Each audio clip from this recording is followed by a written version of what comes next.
হরে কৃষ্ণ। এবছর পুরুষোত্তম মাস, অধিক মাস, কেউ বলে মল মাস শুরু হচ্ছে এই মাস থেকে। অনেকে জানতে চেয়েছেন এই পুরুষোত্তম মাস কিভাবে পালন করব, কি করা উচিত কি করা উচিত নয়, বিস্তারিত। তো শুরু করছি আজকে, সেজন্য একটা ভিডিও বানিয়ে আপনাদের কাছে পাঠাচ্ছি। পুরুষোত্তম মাস ব্রত পালনে আপনাদের সুবিধা হবে। গোবর্ধন ধরং বন্দে গোপাল গোপরূপিণম গোকুল সৎসবে মিশানম গোবিন্দম গোপিকা প্রিয়ম। নমো বিষ্ণুপাদায় কৃষ্ণ পৃষ্ঠায় ভূতলে শ্রীমতে ভক্তি বেদান্ত স্বামী নিতে নামিনে। নমস্তে সারস্বতী দেবে গৌরবাणी প্রচারিণে निर्विशेष शून्यवादी पाश्चात्य देशतारिणे।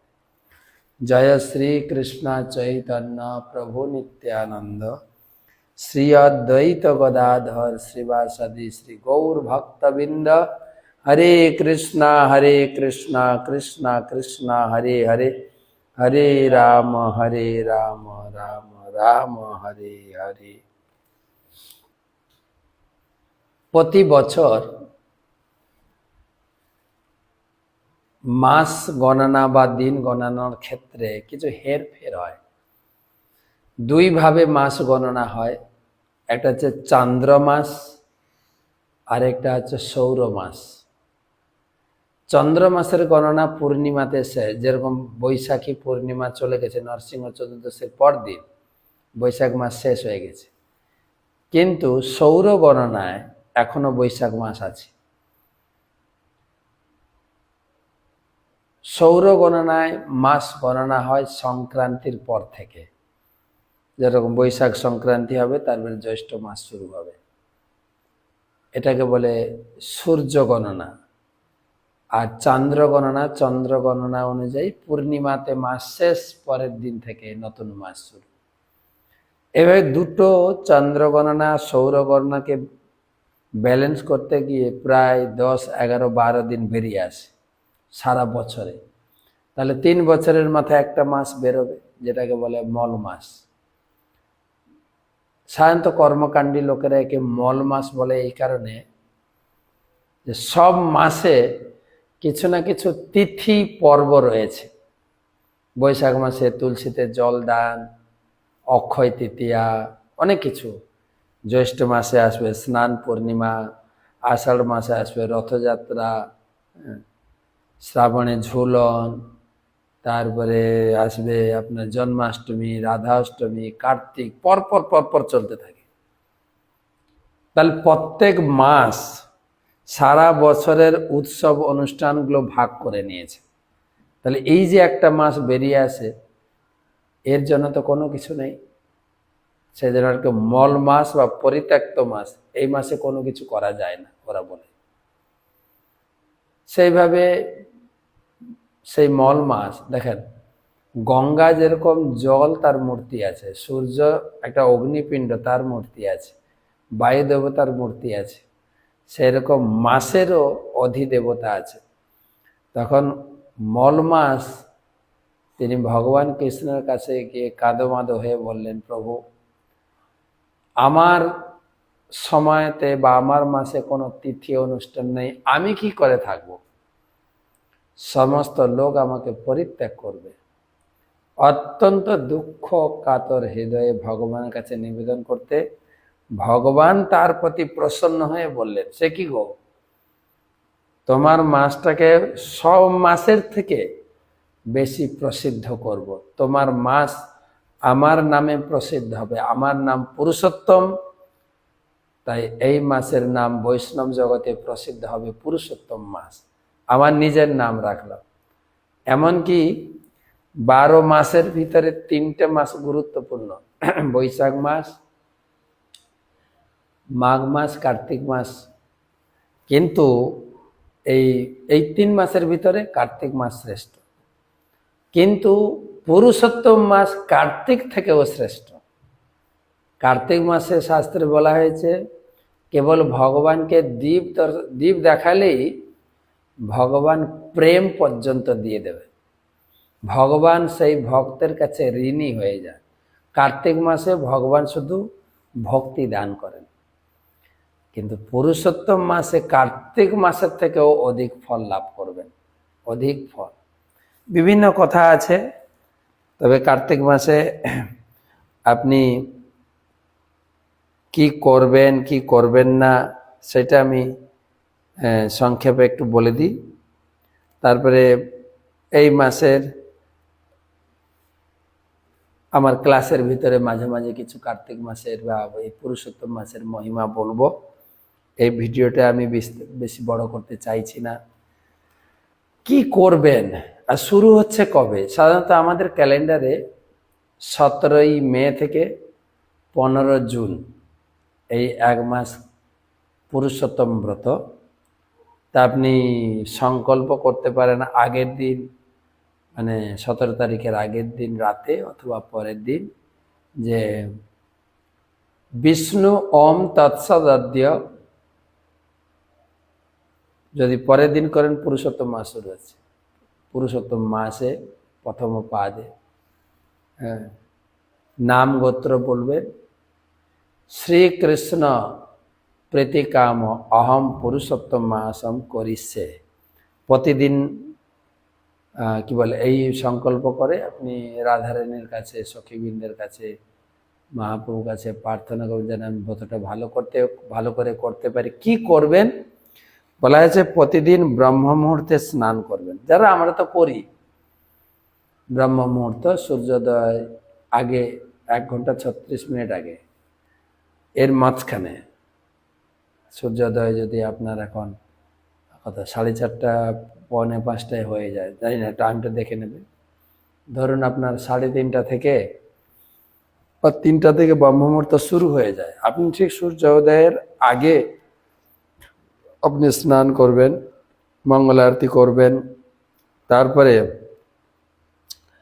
প্রতিদিন নির্দিষ্ট সংখ্যা জপ, 16 মালা তো আমরা যারা দীক্ষিত করছি নির্দিষ্ট সংখ্যক, তবে বলা হয়েছে 33 সংখ্যাটা খুব পবিত্র।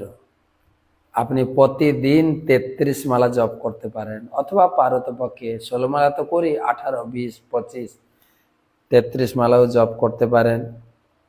সব 33 সংখ্যা, 33 বার দণ্ডবত প্রণাম, 33 বার দীপদান। এটা আপনি প্রতিদিন একটা একটা করলেও মাসের শেষে 33 হয়ে যায়। 33টা গীতা দান করতে পারেন, একটা একটা করে 33টা গীতা। আর প্রতিদিন যদি একটা করে ফল ভগবানকে নিবেদন করেন, 33টা রকমারি ফল, 33টা রকমারি ফুল সারা মাসে দিতে পারেন। এরকম আপনার সাধ্য মতো আপনি ব্রত করবেন। আর প্রতিদিন চৌরাগ্র গণ্য অষ্টকম পাঠ করতে পারেন। প্রতিটি আমাদের ইস্কনের গানের বইতে আছে বা নেটেও পেয়ে যাবেন, অথবা জগন্নাথ ষ্টকম। আর সন্ধ্যায় দীপ দান করতে পারেন, যেরকম কার্তিক মাসের দীপ দান, সন্ধ্যায় দীপ দান করতে পারেন। সেই নিয়ে আপনারা এবার আমি মাটির প্রদীপ দান করব না তুলসী কাঠে দান করব, তা আমি বলবো মাটির প্রদীপ হতে পারে। মাটির প্রদীপ মানে একবার ব্যবহার হয়। আর যদি আপনার বাড়িতে পিতলের প্রদীপ থাকে সেটা দিয়ে করেন, ধুয়ে পরের দিন আবার করবেন, সলতেটা চেঞ্জ হবে। প্রতিদিন সন্ধ্যায় দীপদান চৌর্যাষ্টকমে করতে পারেন, বা আমাদের মন্দিরে রাধা কৃষ্ণের একটা গান গাওয়া হয়, ওটাও করতে পারেন। আর শ্রীমদ্ ভাগবত পাঠ, গীতার 15 অধ্যায়টা পাঠ করবেন, পুরুষোত্তম যোগ 15 অধ্যায় পাঠ করবেন। আর অনেকে খাওয়া দাওয়ার ব্যাপারেও অনেকটা ত্যাগ করেন, অনেকে সারা মাস হবিষান্ন খান, কিন্তু আপনার পক্ষে খাওয়া দাওয়ার ব্যাপারটা আপনার পক্ষে যেটা সুবিধা, আপনার প্রতি ডাক্তারের যে নির্দেশাবলী ঠিক রেখে করেন। কারো পারতপক্ষে আপনি হবিষান্ন খেতে পারেন, ফল খেয়ে থাকতে পারেন, আর না হলে নর্মাল খান। এই জিনিসগুলো বর্ধিত করুন। পুরুষোত্তম যোগ পাঠ করবেন, প্রতিদিন একটা করে নতুন নতুন ফুল ভগবানকে নিবেদন করবেন, একটা করে ফল, আর পারলে একটা করে গীতা, অথবা সারা মাসে আপনি 4-5টা গীতা দান করতে পারেন, আপনার আপনার সুবিধা মতো। কিছু কিছু জিনিস নিষেধ করা আছে, পরান্ন ভোজন, পরদ্রোহ, পরদ্বার গমন পরিত্যাগ। তারপরে পুরুষোত্তম মাসে দেবতা, বেদ, গুরু, গোব্রতী, স্ত্রীলোকে রাজা এবং মহাজনদের নিন্দা পরিত্যাগ, ব্রহ্মচর্য ব্রত। তারপরে এইগুলি মোটামুটি করলেই হবে। আমার গুরু মহারাজ বলেন যে ভগবান ছাড় দিয়েছেন, যেরকম দোকানে চৈত্র সেল, পূজার সেল আছে না, তাই এই জগতে মানুষের কষ্টময় জীবন থেকে, দুঃখময় জীবন থেকে উদ্ধারের জন্য ধর্মের পন্থা রয়েছে। কিন্তু এই ধর্মের পন্থার ভিতরে ছাড় একটা তো হচ্ছে নিয়মিত প্রতিদিন 16 মালা জপ, প্রসাদ গ্রহণ, এটা তো আছেই, আমরা নিয়মিত করি। কিন্তু কিছু লোক কিছুই করে না, তাদের গুরু মহারাজ বলেন সেই সমস্ত লোকদেরকে ধর্মর পথে আনার জন্য নতুন নতুন টিপস, নতুন নতুন উৎসাহ, মাহাত্ম্য বলে এই পুরুষোত্তম মাসে এইগুলো করা খুব গুরুত্বপূর্ণ। যদিও বাইরের জগতে মল মাস আমি শুরুতে বলেছি, তারা কোনো কিছু ধর্মীয় অনুষ্ঠান করেন না, গৃহপ্রবেশ, অন্নপ্রাশন, শ্রাদ্ধ, শান্তি, এগুলো কোনো কিছু হয় না, বিবাহ। সেই জন্য এখন বিবাহের হিড়িক চলছে, প্রতিদিন 3-4টে বিয়েতে অংশগ্রহণ করছি। তো গুরু মহারাজের হয়ে গুরু মহারাজ আশীর্বাদ পাঠাচ্ছেন, যাচ্ছি। তো যেটা বলছিলাম, কৌতুক করে বলছিলাম, পুরুষোত্তম মাসে বিয়ে করা যাবে না, ভালোবাসতে পারেন, ওটা রেস্ট্রিকশন নেই। তো এই সমস্ত পুণ্যকর্ম করা যায় না বলে তারা পুরুষোত্তম মাসকে মল মাস বলে। কিন্তু এই মাসে যতটা করতে পারবেন, যতটা সম্ভব নিন্দা পরিত্যাগ করা, অপরাধ না করা, ক্রোধ সংযম করা, এগুলো বিধান রয়েছে। খাওয়া দাওয়া যদি আপনার সুবিধা হয় কিছু ত্যাগ করবেন, না হলে জোর করে কিছু করেন না। আপনাকে ওষুধ খেতে হবে, ডাক্তারের নির্দেশ অবশ্যই পালন করতে হবে। তো গুরু মহারাজ বলছিলেন যে এই লোককে ধর্মের পথে আকর্ষণ করার জন্য কিছু ছাড় আছে। কার্তিক মাসে দীপদান করলে ভগবান প্রসন্ন হবে, বৈশাখ মাসে জল দান করলে, মাঘ মাসে স্নান করলে, এই পুরুষোত্তম মাসও সেই রকম। যতটা আপনি করতে পারবেন, আর যতগুলো যেগুলো ভক্তির বিরোধী ত্যাগ করবেন, অপরাধ না করা, কারো নিন্দা না করা, ইন্দ্রিয় সংযম, বাক্য সংযম, হ্যাঁ, তারপর কি বলে ভজনের সংযম, ভজন বাড়ান যতটুকু সম্ভব, বেশি করে নাম জপ, গীতার 15 অধ্যায় পাঠ এবং 33 সংখ্যক ফল ফুল দান করা, 33 সংখ্যক গীতা দান করা, 33 বার প্রণাম, দণ্ডবোধ প্রণাম, বা আমি 33 মালা করে জপ করব, এগুলো উপর একটু বেশি জোর দেবেন, যাতে আমরা পুরুষোত্তম মাস ভালো করে পালন করতে পারি।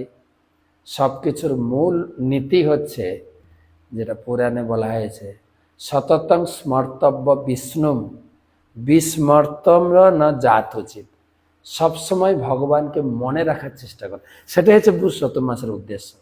সবসময় ভগবানের নাম, সে জপ করে হোক, গীতা পড়ে হোক, কাউকে কৃষ্ণ কথা বলে হোক, গীতা দান করে হোক, আমি যা করবো, দণ্ডবোধ করে হোক, ভগবানকে প্রতিদিন আরতি করা, যেভাবেই হোক সব সময় কৃষ্ণকে মনে রাখা, কৃষ্ণকে কোনো অবস্থায় ভুলে না যাওয়া। স্মর্তব্য জাত উচিত, সততং স্মর্তব্য বিষ্ণু বিস্মর্তব্য ন জাত উচিত। সবসময় কৃষ্ণকে মনে রাখো, কখনো তাকে ভুলে যাও না।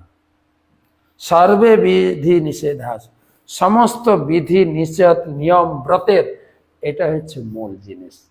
এতে কিং করা, বাকি বিধি যদি সবসময় ভগবানকে মনে রাখা, কখনো কৃষ্ণকে ভুলে না যাওয়া, এটা হচ্ছে মূলনীতি।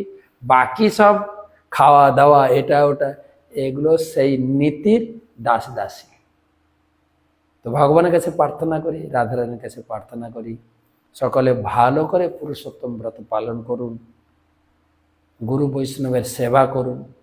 ব্রতের শেষে আপনি বৈষ্ণবকে ডেকে বা ব্রাহ্মণকে ডেকে বাড়িতে ভোজন দিয়ে তাদের আশীর্বাদ নিয়ে কমপ্লিট করুন ব্রত। পাশে নদ নদী থাকলে প্রতিদিন স্নান করুন, বা যতটুকু সম্ভব ততটুকু স্নান করুন, যেটা আপনার পক্ষে সম্ভব। পারিবারিক সব কাজ, পারিবারিক সব দায় দায়িত্ব, অফিসের দায় দায়িত্ব, কর্তব্য, সামাজিক কর্তব্য সব কিছু ঠিক রেখে আমরা এই মাসটাকে যতটা সম্ভব কৃষ্ণের উদ্দেশ্যে অর্পণ করব, একটু সময় যেন নষ্ট না করি। সবাই ভালো থাকুন, পুরুষোত্তম মাসের কৃপা লাভ করুন।